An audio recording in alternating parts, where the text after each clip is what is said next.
Be'ezrat Hashem, dans cette paracha, qui commence par la grandeur de Moshe, qui va aider chacun de nous à trouver la voie, la bonne voie, le bon chemin, la bonne moralité, la bonne attitude, et qui aussi raconte ce malheur de cette faute du veau d'or. C'est l'occasion d'expliquer en détail, avec des preuves de tous les textes que je vais vous citer, que nous sommes vraiment d'une manière imminente près de la Géoula, près de la délivrance. Je vais commencer d'abord par vous citer tout ce qui est marqué dans le Zohar et ensuite ce qui a été ramené plus tard par d'autres Rachamim. Le Zohar dans Parashat Vayera, lorsque, à la suite de discussions entre Rabbanim, qui discutaient sur la Géoula, sur la délivrance, sur la venue du Mashiach, et là, un des Chachamim leur dit, vous perdez votre temps, sachez que ça ne se passera qu'au 6e millénaire, qu'après 600 ans du 6e millénaire, et après, il dit, tous les 60 ans, il y aura un éveil. Bien sûr, pourquoi, qu'est-ce qu'il a, et le Zohar explique pourquoi il parle uniquement du 6e millénaire après 600 ans du 6e millénaire. Que ce soit le 6e millénaire, c'est une évidence, puisque nous savons pertinemment que, comme l'a dit la Gemara dans Masechet Sanhedrin, Daf Tzadi Zayin, page 97, que ce cycle dans lequel nous sommes actuellement se termine, ne peut pas durer plus de 6000 ans. Alors vous allez me dire, si c'est 6000 ans, on a encore 200 et quelques années. Oui, mais comme je vous l'ai déjà dit aussi, que les 2 derniers siècles du 6e millénaire, c'est la période transitoire. De la même manière que le Shabbat, on ne le fait pas rentrer à la tombée de la nuit, mais bien avant, avec le rajout du Shabbat. Donc, c'est évident. Alors, mais pourquoi dans ce cas-là, il a parlé du 6? Parce que, tout simplement, le Zohar explique que pourquoi le 5e millénaire a été le millénaire de la destruction. C'est-à-dire, juste avant le 5e millénaire, le 2e temple a été détruit, et nous savons que c'est pendant ce 5e millénaire, il était impossible de faire venir la délivrance, la Géoula. Oui, c'était impossible, parce que les serments qu'a fait Akadosh Baruch Hu, qu'a fait Dieu, de ne pas réveiller l'amour, tout ça s'est passé pendant cette période du 5e millénaire. C'est marqué d'ailleurs dans les lamentations de Echa, Kolayom Dava. C'est toute la journée, c'est dans le Dava, c'est quelqu'un qui est malheureusement triste et attristé par un malheur. Et là, le mot Dava s'écrit Dalet Vavhe, c'est les mêmes lettres que le mot Hod, qui correspond au 5e millénaire. Je vais vous expliquer. Premier millénaire est à l'encontre de cette sphira qu'on appelle le Chesed, qui est représenté chez l'homme par le bras droit. La 2e millénaire est à l'encontre du bras gauche qu'on appelle la Gvura. Le 3e à l'encontre de la Tiferet, qui est le buste. Le 4e à l'encontre de la jambe droite qu'on appelle le Netzach. 5e millénaire à l'encontre du Hod, jambe gauche. Et le 6e qui est le Yesod et la Malchut dont on va parler. Donc, en fait, il y a donc le Yom Dava, c'était ce 5e millénaire. Maintenant, il faut savoir que ce 5e millénaire est représenté par la lettre He. La lettre He qui représente le 5e millénaire est la dernière lettre du nom de Dieu, du He du nom de Dieu, qui représente en fait ce qu'on appelle la Malchut. La Malchut, c'est la Shekhinah qui est en galoute, en exil, qui malheureusement, avec la destruction du Beth Amikdash, elle est tombée. Et c'est marqué dans le Zohar qui va venir la relever. C'est la lettre Vav qui représente ce luminaire qu'on appelle la Tiferet, qui va venir relever la Malchut. Donc c'est pour cela qu'il parle de 600 ans après 60 ans. Il fait une allusion à cette lettre Vav qui vient relever la Malchut et la sorte de la galoute.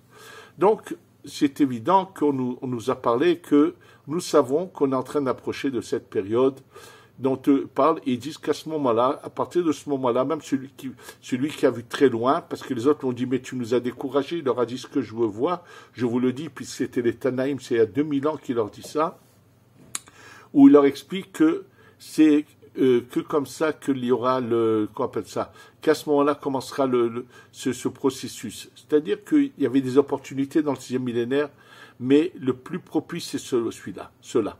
Et donc, on est en train d'approcher vraiment de la dernière limite. Je vous ai déjà dit que ce qu'a dit le Rav Moshe Cordovero, c'est ramené dans le Orahama qu'a écrit Rabbi Chaim Vital, que la 5800, c'est la limite qui ne peut pas être dépassée, et nous sommes à quelques années de cela, mais c'est sûr qu'on est déjà vraiment rentré dans le... Il y a encore on pourrait s'allonger longuement là-dessus, et là, je voudrais... Pourquoi on a le droit de parler quand c'est imminent? Donc, on a vraiment toutes les chances, nous, de penser que ça doit arriver à tout moment, et surtout avec les événements qui se passent actuellement. Pour cela, je voudrais vous citer ce qui est marqué dans le livre qu'on appelle le Tikkuné HaZohar. Le Tikkuné HaZohar, qui a le Zohar et le Tikkunim. Dans les Tikkunim, le Tikkun Kaf Kaf Aleph, le Tikkunim 20-21, page 54 dans le Zohar. Là-bas, il y a quelque chose de très intéressant qui est ramené là. Il parle lorsque la Teva, l'arche de Noé, se pose, c'est marqué Vatanar Bachodesh Hashevei. Il faut le savoir que la Torah n'est pas un livre d'histoire. Et si donc la Torah nous dit à quel moment, nous parle d'une date où s'est posée l'arche de Noé, c'est évident que ça nous fera absolument rien pour nous.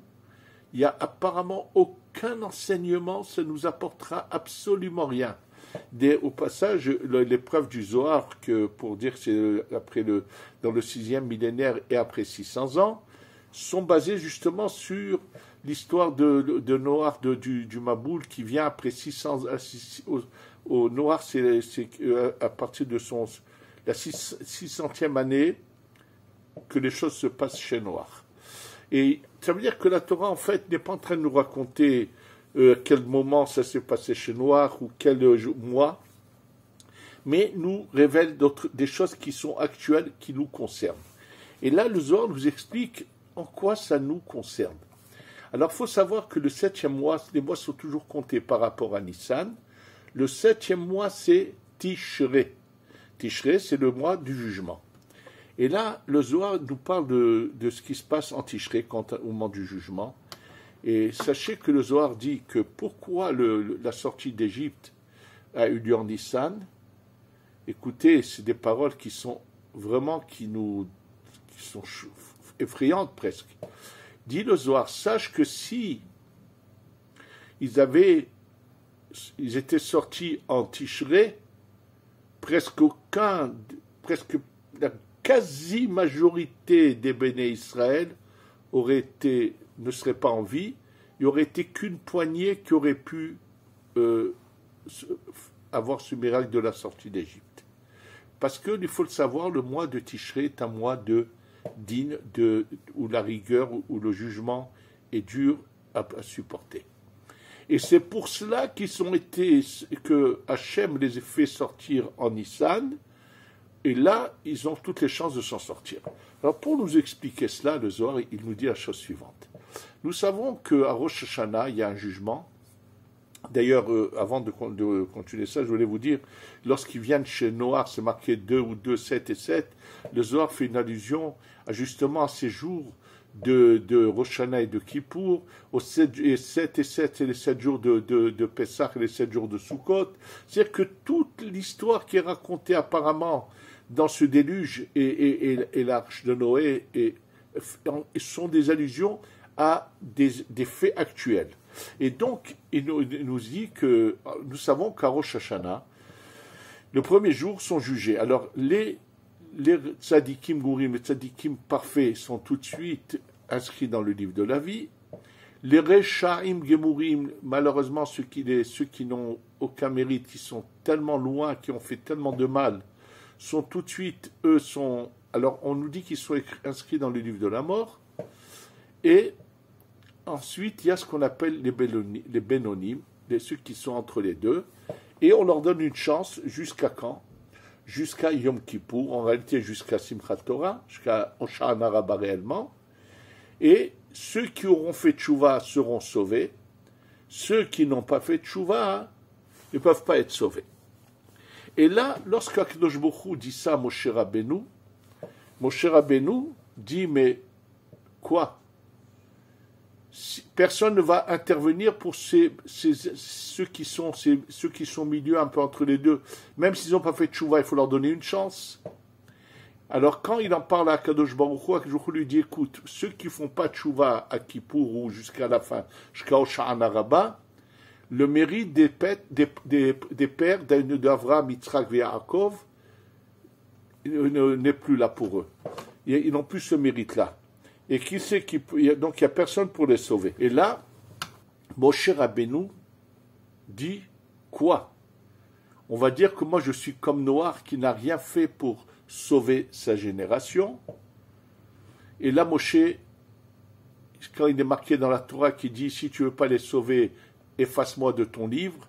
En fait, ce n'était pas seulement à ce moment-là pour l'événement qui s'est passé, mais c'est surtout pour cette génération qui dit ça Moshe Rabbeinu. Et Moshe Rabbeinu demande que à Pessah, ces Bénonim, c'est ceux qui n'ont pas fait de tchouva pendant cette période de Tishrei, à Nissan, Moshe les sauve. Mais le Zohar dit que ça traîne jusqu'à Shavuot, où il y a la Torah. C'est-à-dire que Moshe va tout faire pour les sauver, va venir vers eux, va chercher à sortir. Même ces intermédiaires qui n'ont pas fait Teshuvah, Moshe va venir les sortir. Voilà plus ou moins les paroles du Zohar, je le dis, il explique en long et en large. Et là, il faut nous rappeler un peu les événements. Il y a eu quelque chose de terrible qui s'est passé ce dernier Tishrei. C'est que malheureusement, c'est une période où en général, tout le monde un peu se réveille, tout le monde sait qu'il y a un jugement.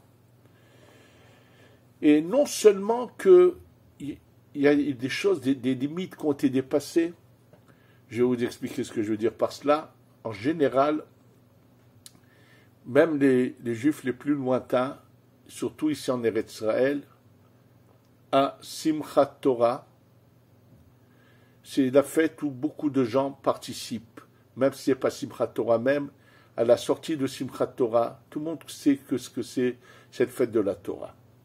Et là, malheureusement, ces jours qui ont précédé Simchat Torah, ils ont organisé dans le sud d'Israël, près de Gaza, une fête, une sorte de fête malheureusement, où il y a eu de nouveau la faute du veau d'or. Oui, ils ont fait une fête qui n'avait rien à voir avec le judaïsme, de danse et de jeûne de tous les bords, tous ceux qui ont voulu presque rejeter leur judaïsme. Et en plus, à cette fête, comme je vous l'ai déjà dit, ça a été filmé, il y avait là-bas pendant ces 3 jours une statue énorme de Bouddha qui est sur un grand socle énorme. Je ne sais pas qui a fait cette statue de Bouddha et devant lesquelles les gens dansaient. Malheureusement, ils ont dépassé des limites. C'était le mois de Tishrei et il s'est passé cet événement terrible où puisque les feuilles de route sont données aux anges pour agir, c'est à Simchat Torah, puisque une fois que Hoshana Rabbah est passé, c'était la dernière limite, il y a eu un courroux, et surtout que je vous l'ai dit, c'était le mois de Tishrei. Donc malheureusement, il s'est passé cet événement, et là maintenant, nous sommes en train d'avancer d'abord nous sommes dans des mois merveilleux, ceux de Hadar, on en a 2, et on approche du mois de Nissan. C'est un événement qui s'est déclenché. Et il faut savoir que, comme je vous l'ai déjà dit, nous sommes vraiment arrivés, c'est imminent. Dans toutes les générations, bien sûr qu'on a toujours espéré, voulu la Géoula, la délivrance, mais il faut le savoir que cet événement terrible qui a eu lieu lorsqu'il s'est passé la Shoah, et comme je vous l'ai déjà dit, il y a à chaque veille de délivrance, il y a un moment très dangereux à traverser. Et ce que je vous dis se trouve dans les écrits du Harizal, entre autres dans ce livre qu'on appelle le Shara Kavanot, qui explique pourquoi il y avait eu ce décret où Aman voulait, chas v'shalom, exterminer le peuple juif. Et bien sûr, il y a eu Mordechai, comme je vous l'ai déjà dit dans le cours précédent, qui a intervenu. Mais pourquoi a-t-il eu cette opportunité d'utiliser des fautes pour pouvoir agir? Il y a ce moment qui s'appelle, je vous dis dans les termes de Mekoubalim, qu'on appelle la Nesira, oui, où c'est un moment qui est un moment difficile à passer. Et là, lorsque il y a un livre qui s'appelle Emet Yaakov, d'un grand Mekoubal qui a vécu à peu près 300 ans, qui s'appelait Rav Yaakov Nino, et dans son livre qui ramène, donc qui explique les écrits du Harizal et de Rabbi Shalom Sharavi, il parle justement que combien de fois nous avons cet événement qui s'appelle la Nessira, nous l'avons toutes les nuits sur un plan très précis, c'est pour ça que la nuit est plus digne que le jour. Ensuite, nous l'avons d'une manière globale de Rosh Hashanah à Kippour. Ça s'appelle les 10 jours où il y a cet événement de Nessira. Il explique c'est pour ça que c'est le jugement et que c'est un moment où le din domine. Après, il explique, il dit maintenant, après les 70 ans d'exil de Babel, l'histoire de Purim s'est passée juste à la veille du retour du peuple d'Israël sur sa terre.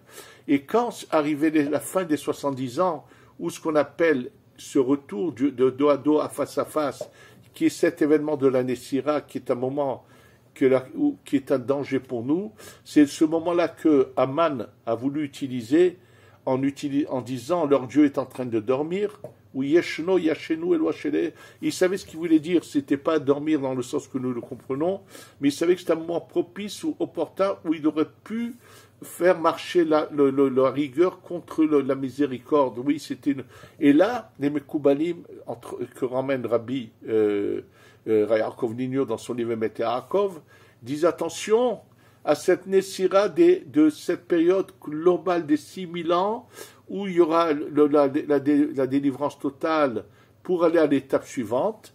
Et là, il se passera quelque chose de terrible.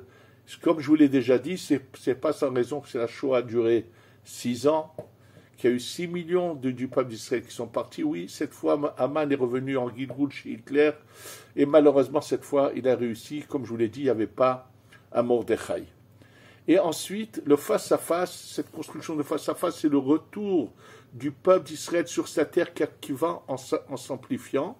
C'est pour ça que nous sommes en train de vivre ces derniers moments de la construction des chérubins face-à-face, ce retour de la Kadosh Baruch Hu avec la Shérina face-à-face, pour faire venir, pour la descente du 3e Beth Amikdash, pour passer à l'étape suivante, qui va être courte pour certains et longue pour d'autres. C'est pour ça qu'il y a ces 200 ans de intermédiaire, et pour passer à l'étape qui va au-dessus, bien sûr, cette étape du dessus, qui est appelée comme le Shabbat de ces 6000 ans. Et là, maintenant, donc on voit bien que là, c'est déclenché la chose au mois de Tishré, et la finalité de ces choses, Be'ezrat Hashem, devrait être imminente avec ce mois de Nissan et Shavuot, comme je vous ai dit les paroles, puisque le Zohar et le Tikkun Hazor parlent clairement du moment de la dernière délivrance, que Moshe Rabbeinu vient intervenir, que Moshe est là parmi nous en train de souffrir, ce sont les paroles du Zohar, il est là en train de souffrir et de prendre sur lui le maximum de souffrance pour protéger et épargner le peuple d'Israël de continuer à souffrir. Et en fait, avant Nissan, il y a ces mois merveilleux qui sont ces mois de Hadar, là on en a 2, où nous savons que le mois de Hadar est le moment où nous avons eu le dessus sur Aman. Donc, on va avoir de nouveau sur tous les Haman, quels qu'ils soient, que ce soit ceux de Gaza, ou ceux du Hezbollah, ou ceux d'Iran, ou ceux de Poutine de la Russie, tous les Haman en question, et là arrive leur fin. Il faut que vous le sachiez, que là, le courroux d'Hachem va se lever.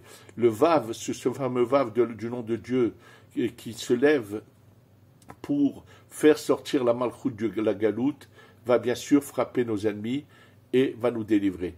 Donc et dans cette paracha justement de Kitissa, et sachez que le début de cette paracha de Kitissa, elle va être lue 2 fois, et dans la paracha de Kitissa qui vient donc après, qui vient bientôt, et 1 semaine après de nouveau, on va lire en plus un passage de cette paracha pour se souvenir que nous devons donner en souvenir du Machatzit HaShekel, qui correspond à peu près, actuellement en shkalim c'est 30 shekels, en euros 8 euros à peu près, et qui est une sorte de kapara.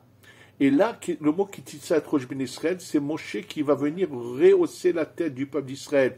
Kitissa et Rosh Ben Israël, tu vas venir rehausser leur tête, les faire monter. C'est-à-dire que tous ceux qui voudront, qui se réveilleront, c'est-à-dire dès qu'il y aura tous ceux qui ont cette émouna, cette croyance, même s'ils ont une attitude des fois, mais qui savent qu'il y a un Dieu sur terre, que c'est lui qu'on doit suivre, qu'on doit écouter, qu'on doit, même si on ne fait pas les choses, mais Moshe va venir, il va aider tout le monde à relever la tête, à aller dans la bonne voie. Et Ezrat Hashem, donc on ne va laisser pas par hasard qu'on le lit à 1 semaine d'intervalle 2 fois ce passage, et ça va être notre préparation à la Géoula, à la délivrance, qui est vraiment imminente, et j'espère avec Ezrat Hashem que tous ensemble, ce Pessah, on pourra emmener avec dans ce 3e Beth Amikdash qui va venir intégralement d'en haut près, on va pouvoir enfin emmener le Korban Pessah et nous préparer à l'étape suivante pour continuer à servir Hachem de tout notre cœur et qu'Hachem immédiatement détruise, anéantisse nos ennemis, nous délivre totalement et que Be'ezrat Hachem, tout le peuple d'Israël soit réuni ici sur la terre d'Eretz Israël pour accueillir le Mashiach et la descente du Beth Amikdash, que c'est mieux de l'accueillir ici que d'être à l'étranger et d'attendre qu'il soit rapatrié. Je souhaite que tous ceux qui le peuvent puissent faire au plus tôt venir dans la joie et dans la détente et vraiment pour être ici au moment que le Beth Amikdash descend pour pouvoir passer à l'étape suivante. Et c'est notre désir de vouloir Eretz Israël qui joue beaucoup, comme c'est marqué par rapport à l'Égypte, que tous ceux qui n'avaient plus envie de sortir d'Égypte, c'est eux qui sont morts pendant les ténèbres, les 3 jours de ténèbres. C'est Midrash Tanchuma qui le dit clairement. Il faut savoir que ceux qui le désirent mais qui ne peuvent pas, ils n'ont pas de choix, et c'est sûr que le Mashiach les fera venir en première loge, mais ce qu'il faut, c'est avoir ce désir. Et je voudrais finir en vous rappelant ce qu'avait écrit Rabbi Levi Yitzhak de Barditchev dans l'invitation du mariage d'un de ses enfants, où quand il avait écrit l'invitation, il avait marqué le mariage aura lieu en face du mur des lamentations. Mais si jusqu'à cette date-là, le Beth Amikdash, le Mashiach n'est pas encore venu, alors le mariage aura lieu à Barditchev. C'est-à-dire que leur plan était vraiment avec la Géoula. Et on ne peut pas faire aujourd'hui, il faut que vous sachiez, vous ne pouvez pas faire des plans à long terme en dehors d'Eretz Israël, en pensant sans montrer que vous attendez la Géoula, la délivrance totale. Oui, il faut le savoir, c'est imminent. Déjà, en 5750, on avait révélé au Rav Ben Shana Shaoul que ça allait arriver, et ensuite il a dit que c'est à la suite qu'il y avait eu malheureusement des discordes dans le peuple israélien que ça avait stoppé cela, mais de toute façon, c'est marqué dans le Hesed Avram de Rabbi Avram Azoulay, où en 5760, il y a déjà un processus qui s'enclenche. Il explique par rapport à la mesure du mikvé et ainsi de suite. Donc c'est évident que c'est imminent, face à Hachem, que ça se passe à tout instant, et que Be'ezrat Hachem, on soit ce Pessah tous réunis ici pour l'agneau pascal, pour le Korban Pessah. Amen, ve Amen.